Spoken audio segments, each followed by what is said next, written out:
coming up on Eternal Companions. Yes. It literally said yes. There's like 6 positive pregnancy tests. And I was like, Like, I was excited. You gave me a big hug. I gave you a big hug. I was very excited, but at the same time, it just, because it had been so long, it was just weird. It wasn't as happy as it maybe should have been. Welcome back to the Eternal Companions podcast. We're your hosts, Scott and Sarah. On this podcast, we share the secret to developing and maintaining a long-lasting and fulfilling relationship.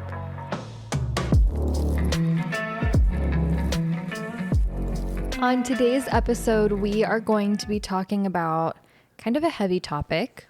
Let's start with a trigger warning.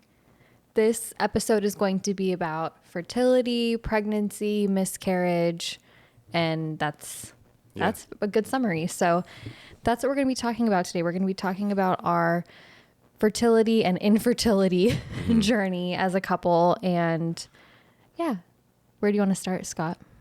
Well, I think I want to ask you first, when did you realize or decide that you wanted to have kids? That's a really interesting question because I think I have a different answer than most women. Because growing up, I was not raised in a household where motherhood was like really promoted.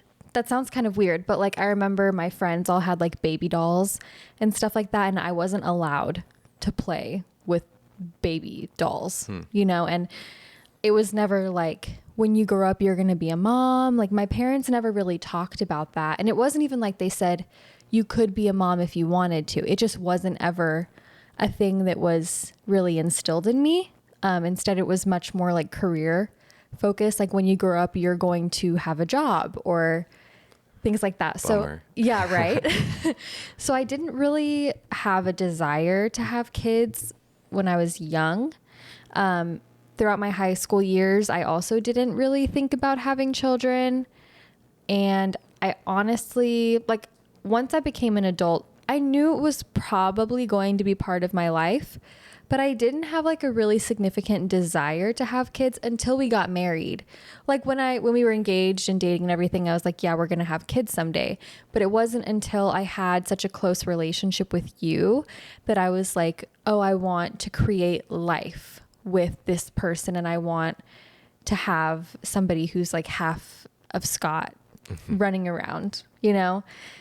So it was really late for me. I was probably 20 really late. I'm 20 when I decided that I wanted to have kids, or I'd ever wanted to be a mom. So what about you? Well, from a young age, becoming a parent was a big thing, and you know, from what my parents taught, right? Grow up, get married, have kids, have a family was an important thing as well, at home and at church. Right. Having children. And so it was always like a given that it would happen. But there were several experiences growing up that made me want to have kids. Like what? Like when I was probably 13, 14, and I was lifeguarding, I would help out and help teach the like swim classes and swim lessons. And it was really fun with like toddlers, like 3 and 4-year-olds. That's so cute. Super fun class. Yeah.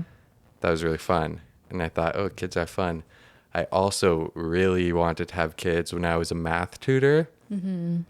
I had some of my best friends were like 7 years old. And I was a senior in high school. Yeah. And they were so funny and so much fun to also like help and teach. And yeah, those are some big ones. Even as a missionary, this is kind of weird, but as a missionary, you sometimes train new missionaries. Right. And I did that a couple times. This new missionary is coming from Utah to Thailand. Yeah, there was, let's see, 2 from Utah and 1 from New Zealand. Shocking. And that was fun You got to be their dad. introduce them to a new world. Yeah. Right. And to say, hey, these are my favorite snacks. That's interesting. I kind of did have a similar experience when I was coaching.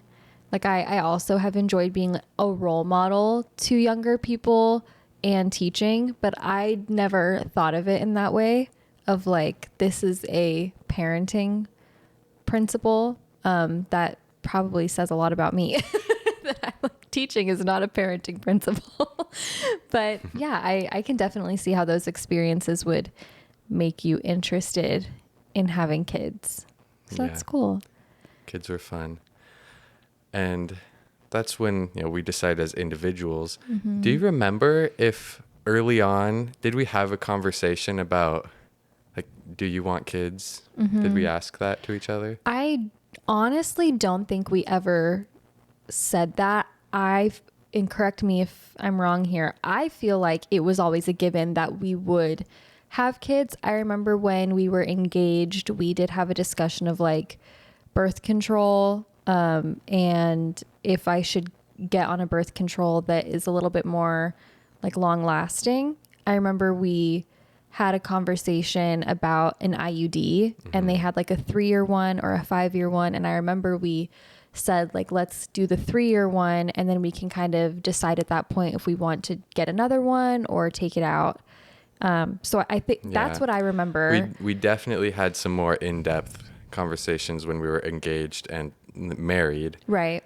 I assume we probably had spoken about having kids. I think casually, just like when we have kids, like, like that. And there wasn't a very clear person who was opposed. Right. Yeah. Yeah. I think it should be a question that you ask. Yeah. Especially if you don't know somebody. Yeah. Like, I feel like, well, I guess you should know somebody who you're marrying, but what I mean by that is you and I grew up together. And so I always saw that you wanted kids, or like you had been mentioning like someday I'll be a dad, whatever, since you were like 13, 14. So I never had to ask you, do you want kids? But if you're getting into a relationship for the first time with somebody as an adult, that's a pretty clear question. Oh yeah. That you should definitely get to maybe not early first on. date. No, maybe third. Just kidding.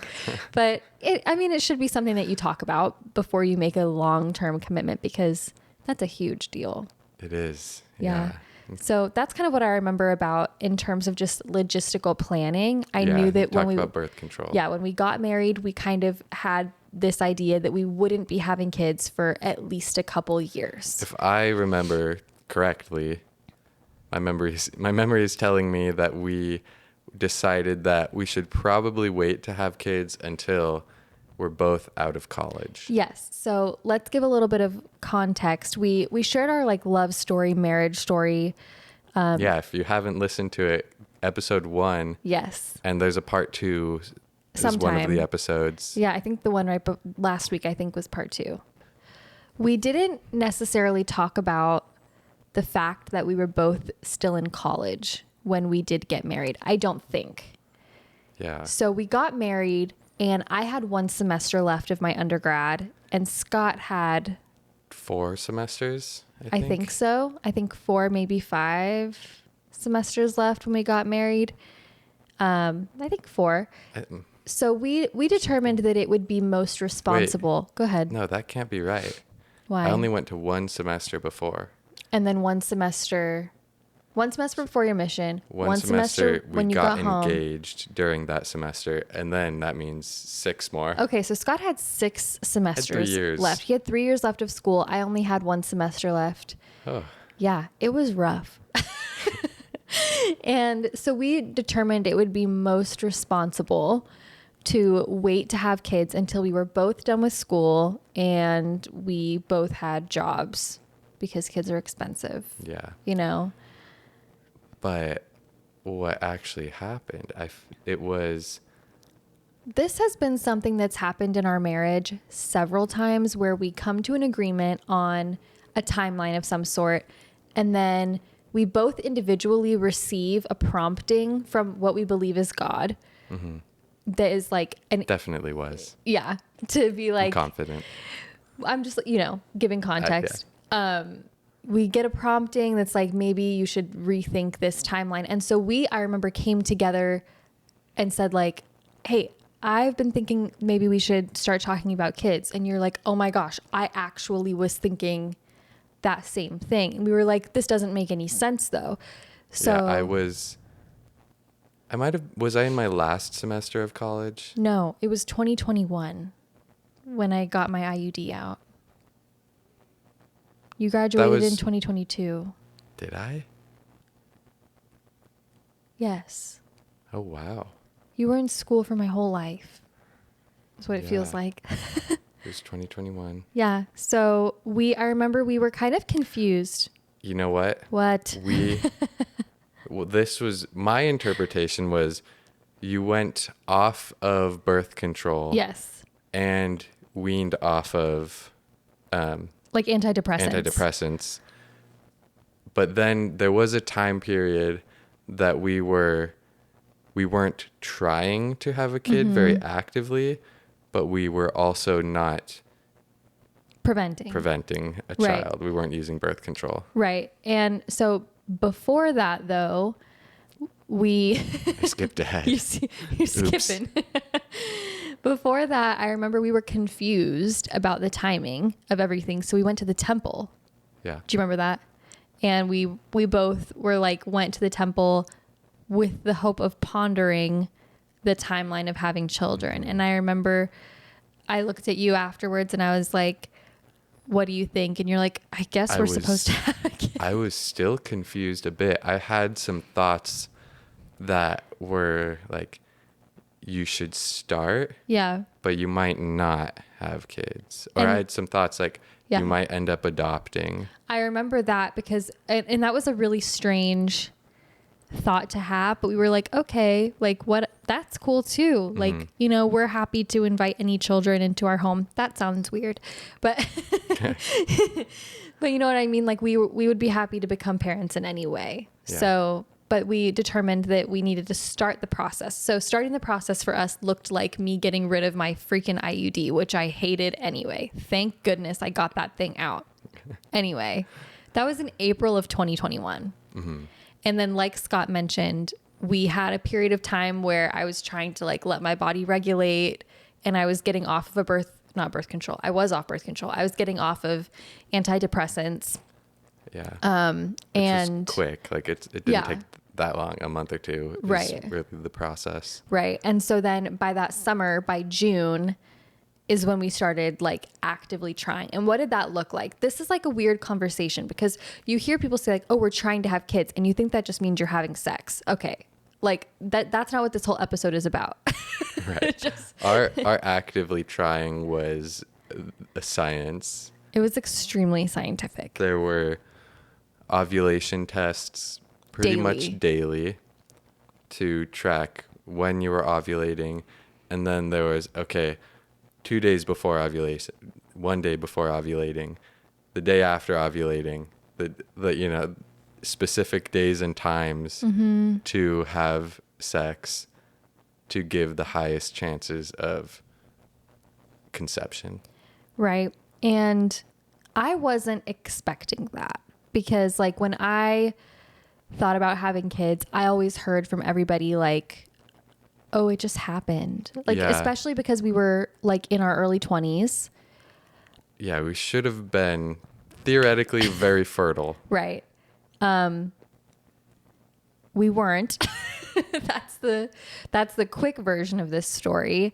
But I think the reason why we started doing the ovulation tests and everything like that was because my cycle was really messed up after I got my IUD out. I don't think that we just like went into it saying like, we're going to do the ovulation test. I think that we were really confused about my cycle, which is why we started it. And then we realized like I'm ovulating at really weird times and like nothing was consistent. So that's when we continued to do those tests. Also, unsuccessful after several months. Right. It's like, well, we better use the tests now. We better make this a science. Right. So how long did this testing and everything go on for? A year. A year. We did not get pregnant until the following June. Yeah. And let's talk about that. Well, during that time also, there was a whole we joined the community essentially of trying to conceive, where there's all sorts of people who are taking videos of ovulation tests Me and pregnancy included tests at this point. and putting them online and asking people, hey, do you see a line? Oh my gosh. There's a lot, and you can take the image and you put it into negative and you adjust the contrast to see if there's a Hopefully line. see a line. Like, make a line appear. you get so crazy after a while. And like, so we were in this community of people who were like us trying to conceive. And there's people in different stages of that. Some people are doing IVF. Some people are doing IUI. And it's like, I didn't know what any of these things even meant. And then there's all this lingo of like, how many days past ovulation are you? How, like all of this stuff. And so we have this going on running in the background of our every waking thought for a year. Essentially, my last year of college. Your last year of college, which was it was very confusing to decide to start trying when you were still in school and I was the only one working. It didn't make any sense. But looking back, it took a whole year for us to get pregnant, and I'm glad that we started trying when we did. I have a quote that kind of helped me decide or was part of that prompting from God. Do you want to share? Yeah, I do. Okay. So this was Jeffrey R. Holland who said this, and it's his story. It's not like a special quote, but he was just reciting him. It says, Sister Holland and I, that's his wife, wanted children as soon as we could get them, which in our case did not turn out to be as easy as we thought. It took us 3 years to have our first child, another 3 to get a second, and 4 to get a third. And then that was it. A full-term miscarriage for a 4th closed that door to us forever. Oh. So we have rejoiced in the 3 children we have been able to raise. But what would our lives have been like if we had waited or delayed or worried unduly about the economics of it all? Mm-hmm. That's interesting. So yeah, I came across that quote right about the time we were deciding to fully try to have a child. And I thought to myself, oh boy, I thought, uh-oh, if this means that it's going to take a while for us, that's sad. Yeah. And then what ended up happening took a while for us.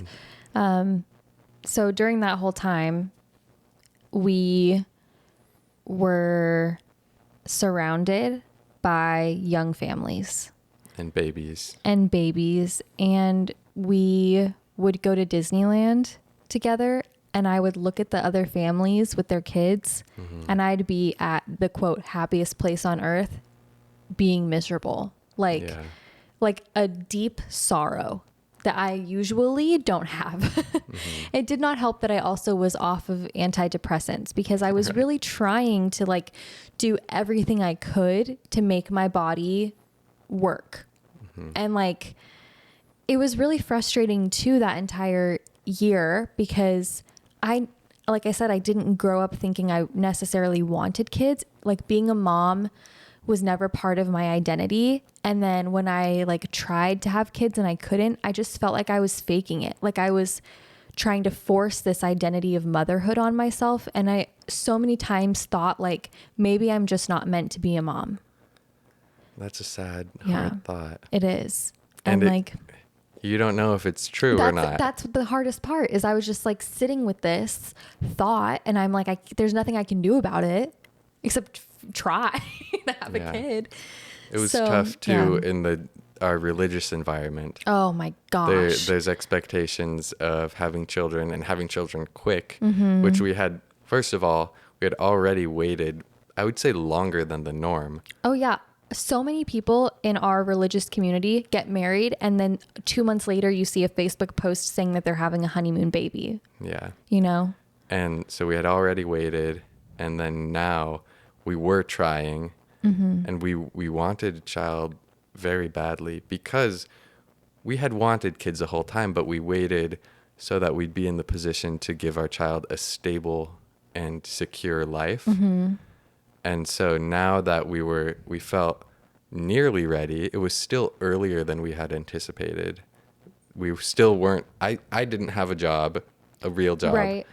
And We owned a home though. Yeah. I had a degree. Like, we had financial knowledge. Like, I felt ready enough that we could figure it out, you know? And especially like I would compare our marriage and our family to other people who were able to have children so easily, which is so not the right thing to do. Comparison is never good. It's never good. But I would look at them and I'd be like, okay, they are making the most horrible decisions, but they got pregnant.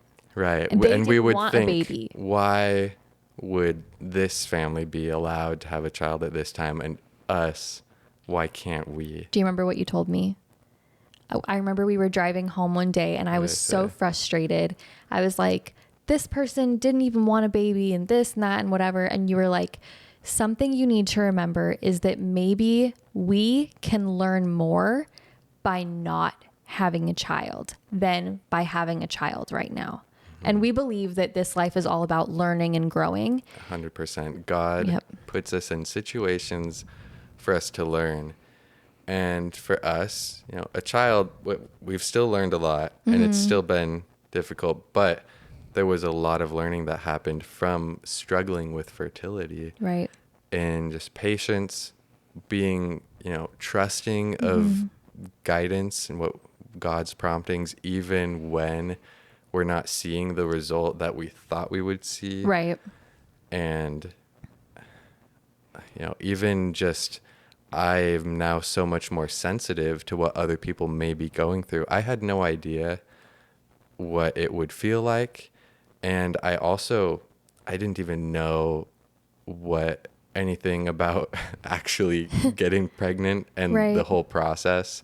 And now I've learned so much even about other things like IVF, where I could even be a resource, or at least someone to talk to someone going through those things, even though I didn't. Right. At it was least an have option knowledge on the table for us at one point. So you did have to learn those things. And I remember you told me like your dental hygienist recently was like going through that and was like, I'm 5 weeks pregnant, but like, I don't know if it's going to stick. And you were able to actually talk to her when like 3 or 5 years ago, you would have just been sitting there so awkward if someone was like, oh, what is that? You know? So yeah, let's pivot for a second. Cause like chronologically, let's still talk about the time before we got pregnant. This is maybe a sensitive topic and I can totally edit this out if you're not willing to talk about it, but I'm interested in your perspective of how like trying to conceive impacted our intimacy. And like our physical relationship. It makes it worse. That's the summary. It turns romance into science. Yeah. It's not fun all the time. Yeah. Especially when it's like, maybe you're sick. Right. Or maybe it's like, today's the day. Like, maybe look you at the just calendar. lost your job, and maybe like it doesn't matter. Like you literally could have food poisoning, but if you're ovulating, you're freaking ovulating and the egg dies within 24 hours. And it's like, I don't care if you have food poisoning. Yeah. It's like, it's crunch time. It's like, and that puts so much pressure. And it makes it not only less enjoyable, but like honestly, a little more difficult. Oh yeah. It's horrible.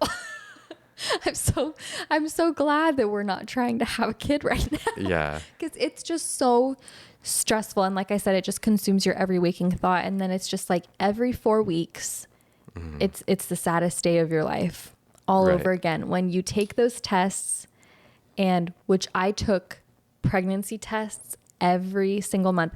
I never waited to be late on my period, because I knew that with how scientific we were being, I knew I could get a positive pregnancy test like 6 days, like 8 to 9 days after I ovulated. And so I would be like, okay, I know I ovulated then. I want to find out immediately because I've been waiting for so long.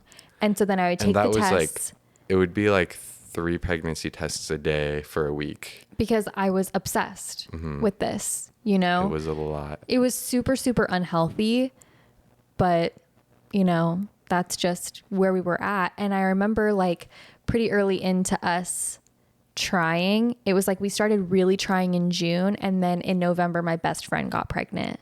Right. And like we weren't trying to get pregnant at the same time. It just casually happened that we both felt ready at the same time.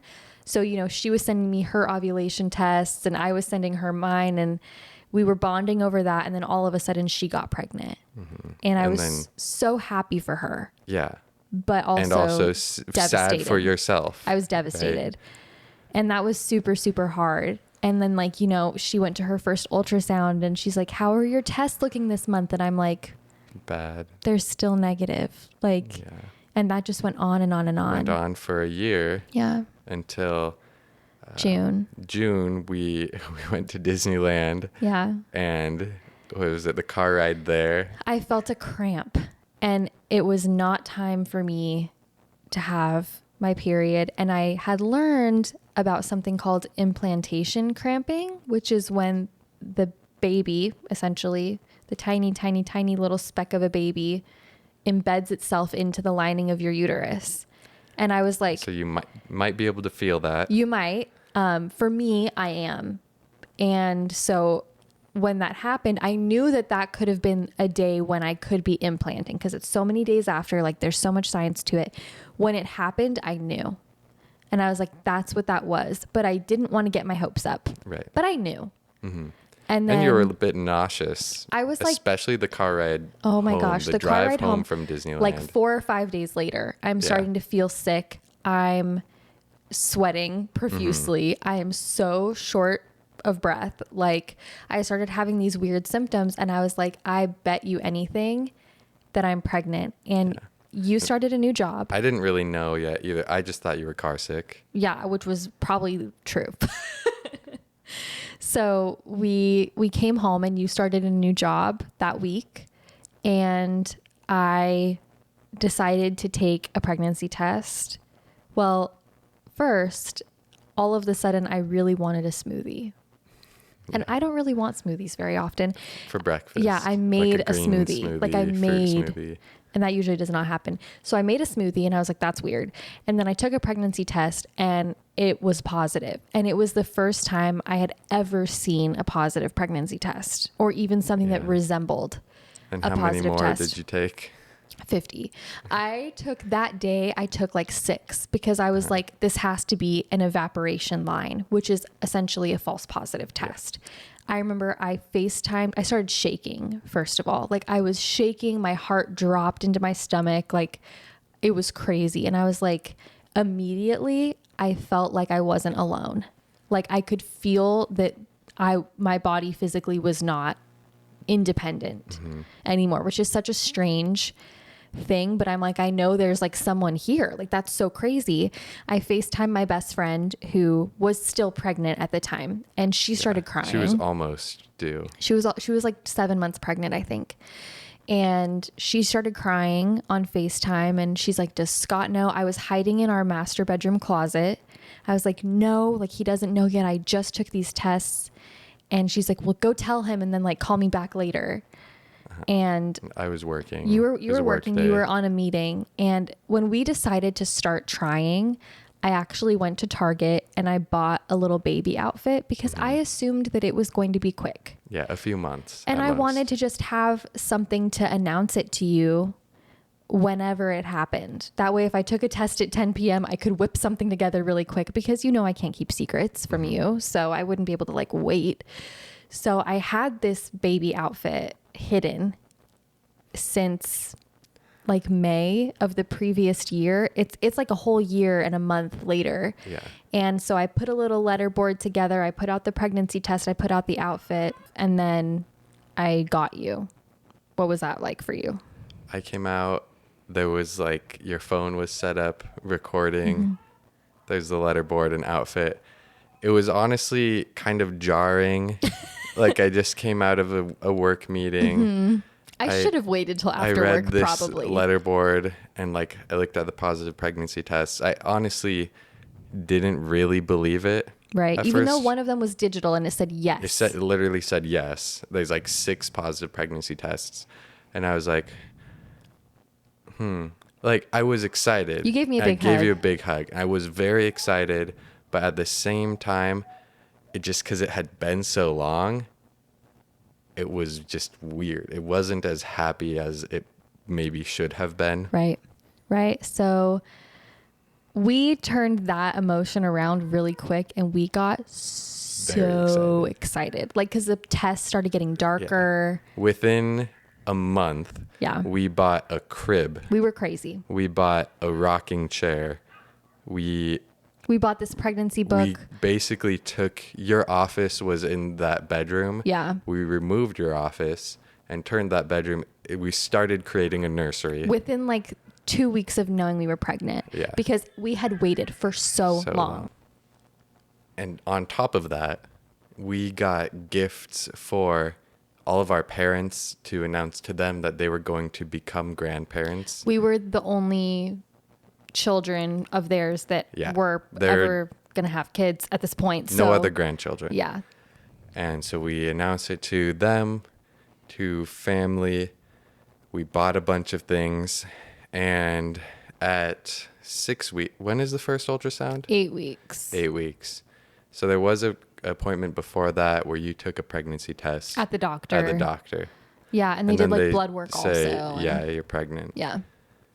And then a little bit after that, 2 weeks later, the first ultrasound happens. Right. And I had never had an ultrasound before. Me neither. Have you had one since? No. So at this ultrasound, you go in and you got to be in there with me, which is good. And they like did the gel on my stomach and they were like looking all around and they were like, you're still a little bit too early for us to get like a good picture this way. So we're going to do a different type of ultrasound, which is more invasive. Yeah, gets a little closer. Gets a little uncomfy. So I had that type of ultrasound done. I don't know what I'm allowed to say where we won't, like, I don't. That's enough. Yeah. You've already said enough. And what did they see? Nothing. Just an empty bag. They saw the gestational sac, which is the bag that the baby would eventually go in. And they didn't see anything else. And they said, this is really consistent with like a 5-week pregnancy, where we can't see what's called the fetal pole yet. And like, is it possible that you are like earlier than you thought? And I said, no, there is no way. We knew exactly the day you were about to ovulate and when you had stopped ovulating. And those were only like 24 hours apart. Right. So, and I also knew exactly when I implanted. The moment. I knew the moment that it implanted. And so I knew that it wasn't early. And she said, okay, well, like we're going to like have the doctor look at these results and then like go wait in the lobby and the doctor will come get you and talk to you afterwards. And I remember she left and we just hugged and I started crying because I knew at that point that it was over.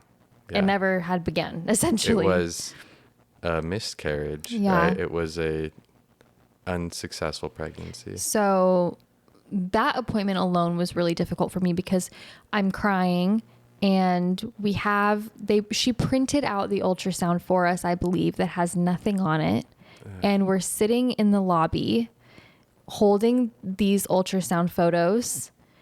My phone is blowing up with my best friend, my mom, your mom, everybody who's like, congrats on your ultrasound today. Like, have fun. Like, cause we told our close family, we didn't like put it on social media, but our closest people knew. And so my phone is blowing up. I'm sitting there, I'm crying in the lobby with pregnant women all around me. We get taken back into the room and they had like a congratulations pregnancy package bag gift thing. And they were like, oh, oops. And put they're that like, away let into me a put drawer. this mess away. And it's like, I knew what it was like. And then they just explained like, at this point, it looks like something called a blighted ovum based on what we told them was our timeline, which essentially means like the baby never developed at all. And they said, but, we need to really make sure. So come back next week because in early pregnancy, 7 days makes a huge difference. And you can see massive changes in a healthy pregnancy in just a 7-day period. And so we scheduled a return appointment. We came back the next week. I went alone. Oh, you went alone? And this was the time you were alone and they did see Something that could have been construed as a fetal pull. They did see a fetal pull. Didn't pick up pull. on a heartbeat. Exactly. So they saw there was something in the sac this time, which meant I wasn't having a blighted ovum. There was a pregnancy. Right.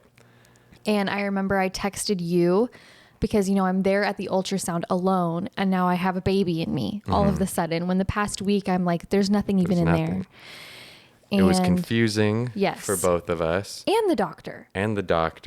They're like, why didn't we see this last time? The doctor said, this is extremely consistent with an early pregnancy. Are you sure that your dates are correct? Like, are you sure? Because at this point, we didn't see something last week. We are seeing something this week. At this rate, next week, we should see a heartbeat if this is a successful pregnancy.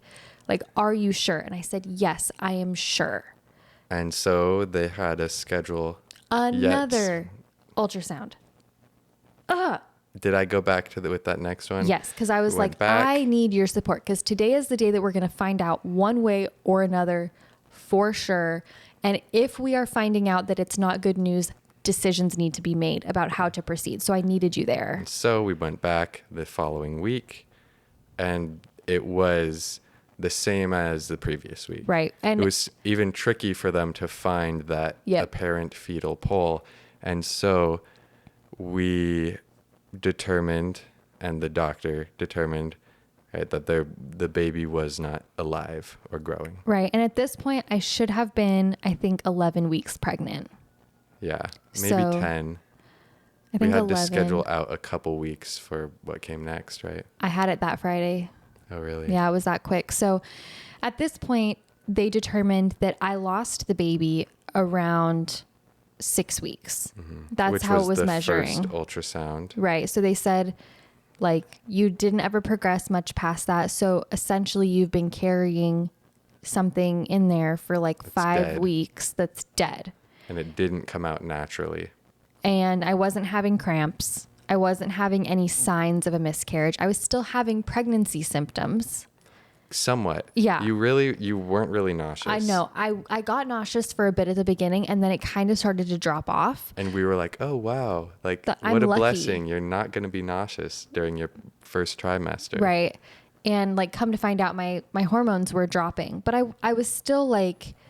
A little bit. I was a little bit nauseous. I was still having like sleeping problems and stuff. Like, I didn't have any symptoms of what I thought a miscarriage would be like, because I've heard they are horrific. Yeah. I didn't have bleeding.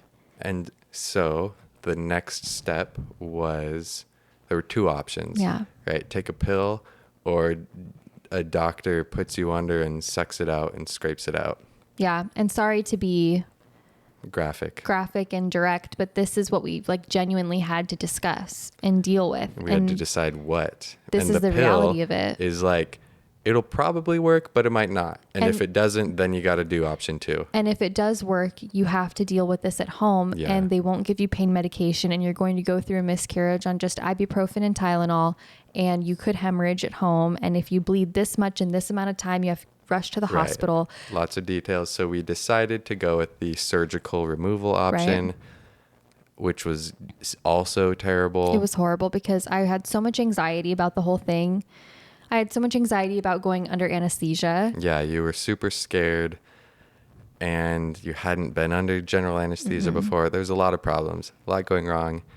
We were very sad on top of it all. Yeah. And we had a cruise scheduled for the next month. Yeah, that was supposed to be our baby moon. We talked about this in our Get to Know Us episode, but we had a baby moon scheduled.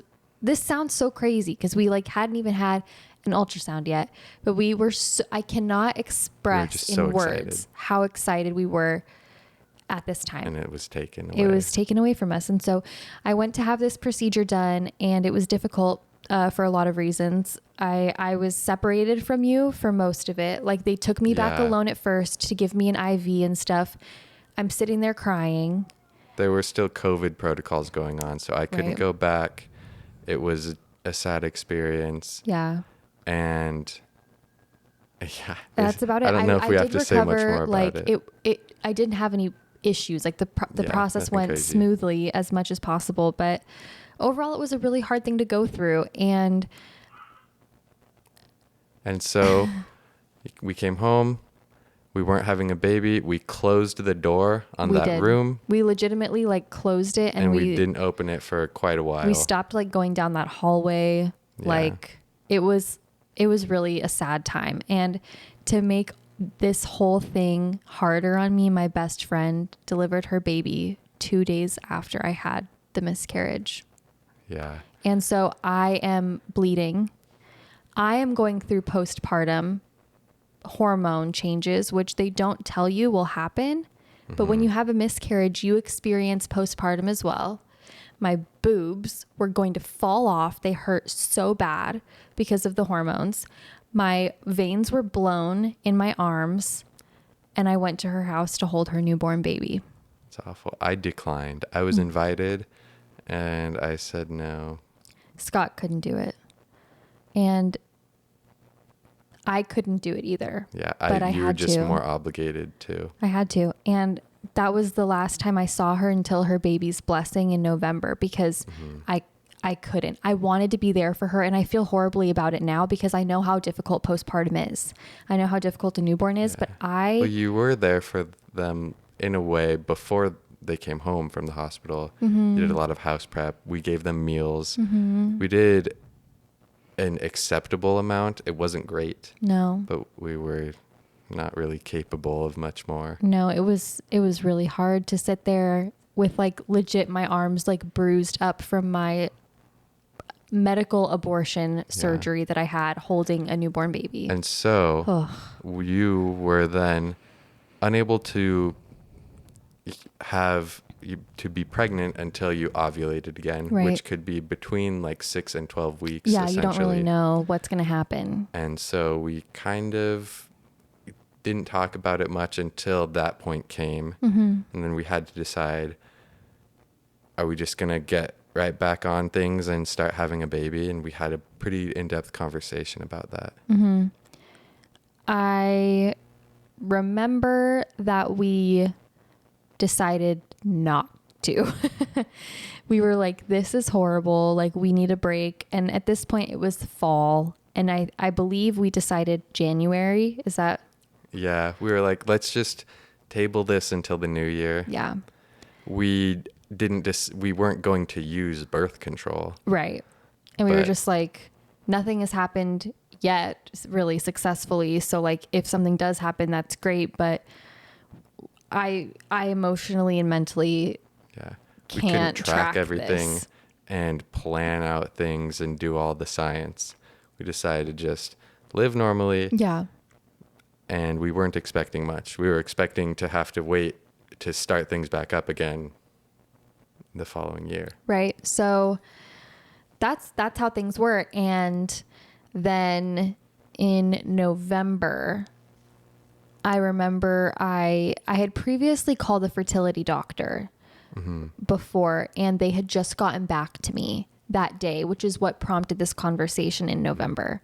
And I was like, hey, this like IVF clinic who does like really in-depth fertility testing on both people called me back, and they have availability. Did you want to do that now, or do you want to maybe do it in the spring? Like, if we still are needing it, they have the availability, and they are really hard to get into, which is why we even brought it up. And I remember you told me like, I don't want to do this. And I was like, what do you mean? Like, you don't want to have a kid? Like, I was confused because there was just the way that it was delivered. I was confused. And you said like, no, like my ideal situation is like, we don't try and we're able to be blessed with this child. But like, if we have to do this science and this trying and these doctor's appointments, I can't right now. Like, I cannot even fathom thinking about that right now.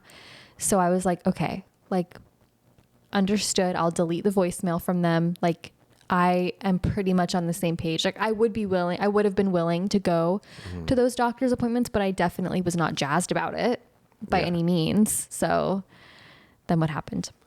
Well, we had the conversation. It was nighttime. We were going to go to bed, and you thought maybe I should take a pregnancy test. And it wasn't that tone though in my mind. It was like, take a pregnancy pregnancy test. And I had no reason to thought, believe that I should need to take a pregnancy test. Like I wasn't having any sort of pregnancy symptoms. And we hadn't tracked anything. I didn't even know when my period was supposed to come. I had no idea. But you took the test. I took the test and 2 lines were there. And I said, Scott. And I looked at it. And I was like, okay, this probably isn't, this is probably a false positive. Yep. You're going to have the most hormones in your urine in the morning when you wake up. Exactly. So let's take a test in the morning. Exactly. And I remember I was like laying there awake and I was like, Scott, are you awake? And you were like, yeah. And I said, am I pregnant? And you said, probably. You just went to sleep. But you were like, it was so... I was mad about it. Yeah. It was because, mad at the situation. Like now, like of all times, now. Like we just had this very emotional discussion about not having kids. And then my crazy self goes in there and is like, I'm going to just work us up a little bit more and start taking pregnancy tests in the middle of the night like a psycho. So the next morning I took another test. I took a regular and I took a digital, and the regular one showed 2 lines and the digital said no. And so we were like, okay. We had to go to Walmart. That was a different time. I one. just booked a blood test. Oh, that's right. At a lab. Yeah, at like a third-party lab. I paid $45. I just got an HCG blood test, and it came back that I was pregnant. And that was shocking. It was weird. And so... the fear set in immediately for me. Yeah, me too. It was all of a sudden, the previous time, we were so excited. And then this time, dread. It was like, oh no, like 6 more weeks and then we'll be depressed again. It was like, how long do I have until I'm carrying around a corpse? Like that sounds dark because it was. Yeah. It was dark. And so when you get pregnant, your HCG, which is your pregnancy hormone, is supposed to double every 48 hours. So what did I do? You got multiple blood tests. On Tuesday, I had a blood draw on this arm, Thursday on this arm, Saturday, like every 48 hours. Writing the numbers down, as well as we have like notebook pages full of pregnancy tests that are to see the line get darker. Yeah.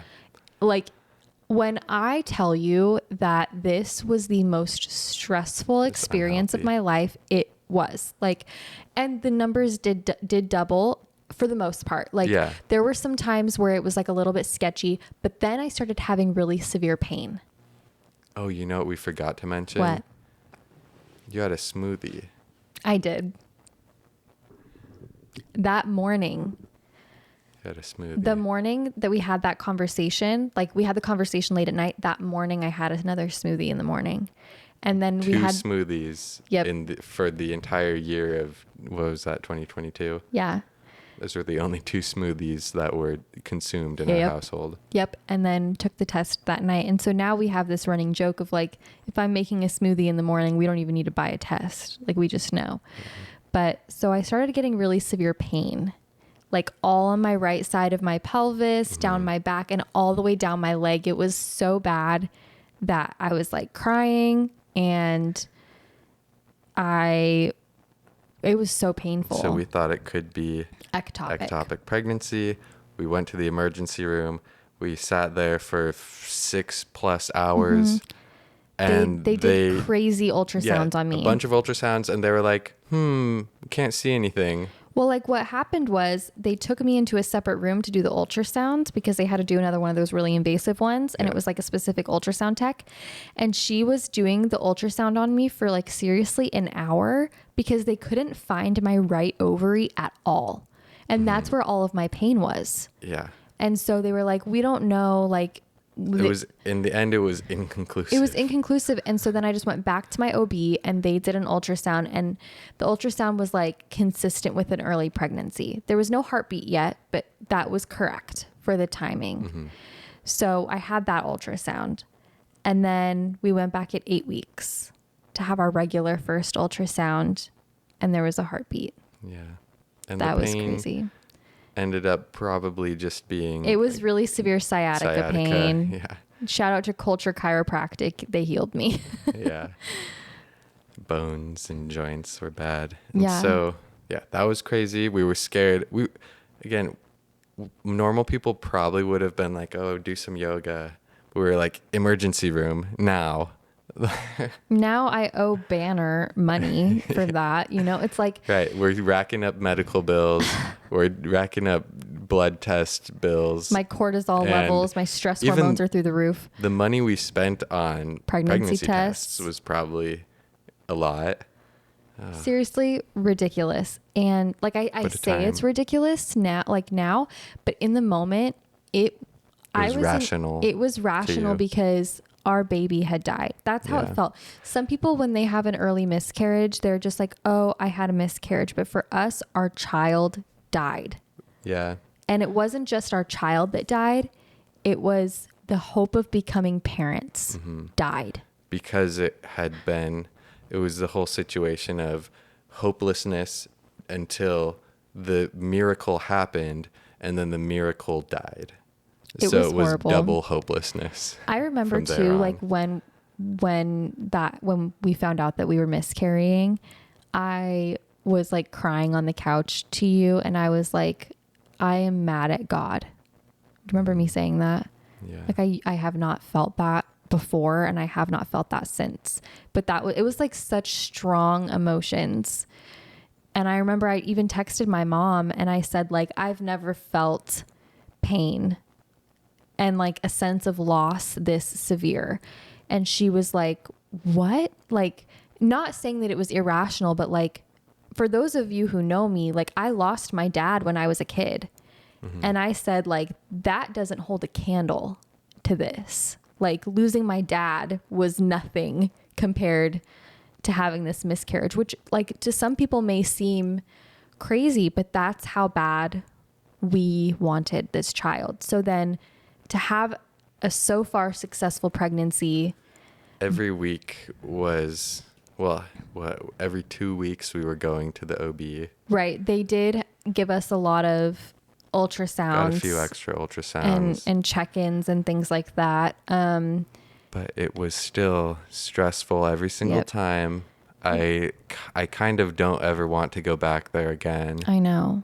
They're fantastic. Like They're I don't, great and wonderful people, and they're Yeah. so nice. It wasn't the people. it was the place. It was just our circumstance and our And emotions. every single time we wouldn't have an ultrasound, but we would do like the Doppler instead. It was like, it took them, even Yeah. the look on your face right now, I can tell, like, because when the baby is pretty small, it takes a while for them to find the heartbeat. So every single appointment, Scott and I are sitting there. There's 60 seconds of no heartbeat, and we're listening to a Doppler, and We're just it's staring like, at well, each other. there's no heartbeat. And we're just like holding our breath. And then finally the heartbeat comes in, and we just are like, oh, okay, we get one more week with her. Well, Yeah. it was a girl. Yeah.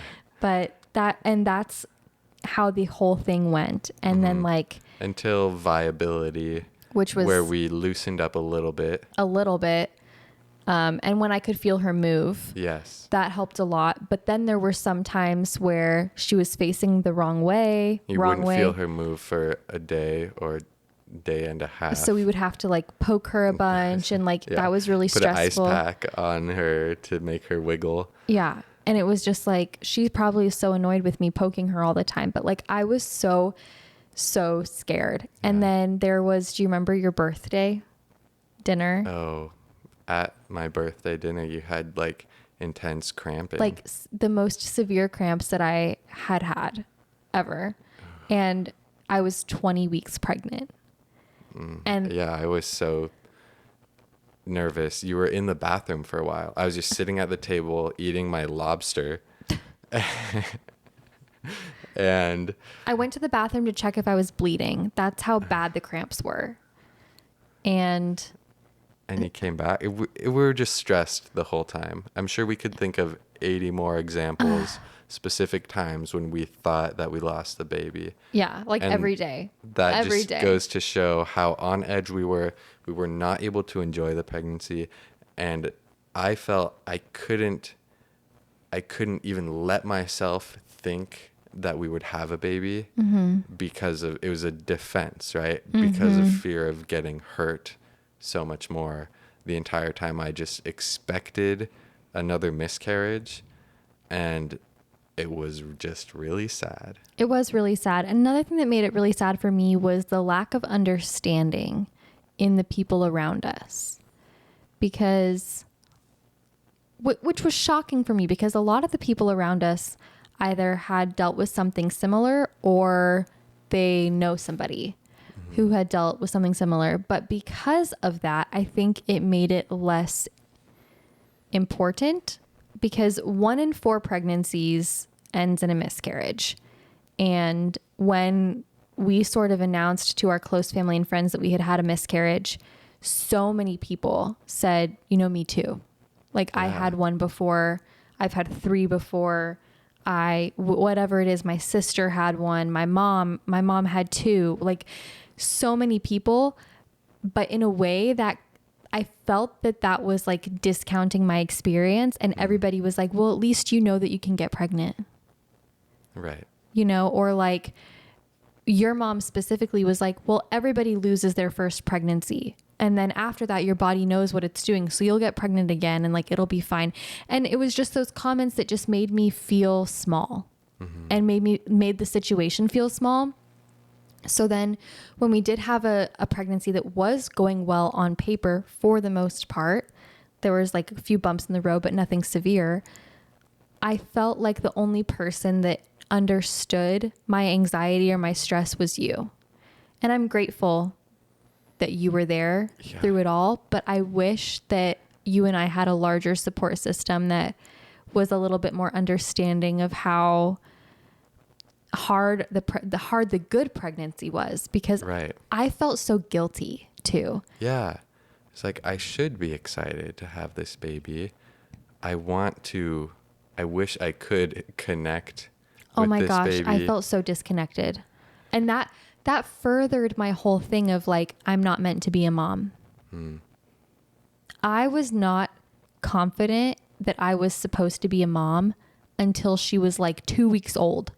Yeah. Then I was like, once my hormones leveled out a little bit, I'm like, oh, I'm good at this. Like, she likes me and I like her, you know? But like, I couldn't connect with her because she was just going to die. Yeah. And then, you know, it was just like, I feel that so many people think of infertility problems as getting solved by having a child or having a successful pregnancy, but it is still difficult. It makes the successful pregnancy harder. It does. And like, nothing will ever replace our first pregnancy. Yeah. And also, I don't think there will ever be a pregnancy, if we do decide to have more kids, where I'm not racked with anxiety. Especially in a way, even more now, because we have had a daughter. We know what an early pregnancy can turn into. I have those early ultrasound photos of Brooklyn as a tiny little lima bean, and now she's this beautiful human who's learning and growing. We have more of an understanding of what we're missing out on. And what we have lost. And what we've lost already. It's super difficult. So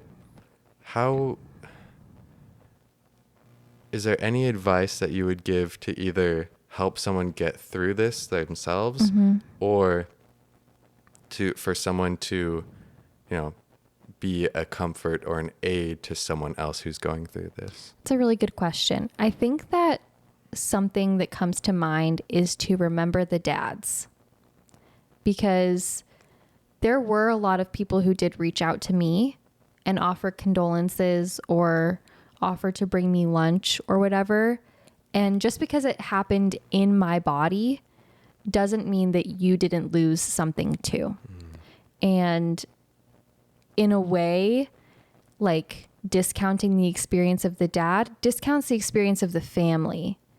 You know, like, if you know somebody who's going through something like that and you're only giving the mom comfort, it almost makes it seem like the family didn't lose something. It seems like it's just like a sickness that the mom had, or, you know what I mean? Like, Yeah. So I would recommend that. Yeah, both parents are experiencing a difficulty. Yeah. And I think understanding that maybe this is for advice for comforting people. Maybe they want space, and that space may include if you're having a baby or a pregnancy or are trying to conceive, they may want space from hearing about that or being directly involved in that. And I would say most people would be very comfortable with an invitation. Like, let's say it's your friend's like baby's birthday party. Like, I would have still appreciated getting invited to a birthday party for my friend's kid when I was going through this. But I would have appreciated more of like, I know that you're going through something that is like profoundly difficult, and I don't want you to do something that makes you grieve harder or is, you know, I would have appreciated like having that space from certain things. So I think that offering that space would be really, really beneficial to somebody. As for how to get through it, I don't know. I don't know how we got through it. I think that for the most part, we prayed a lot. We turned to God for comfort.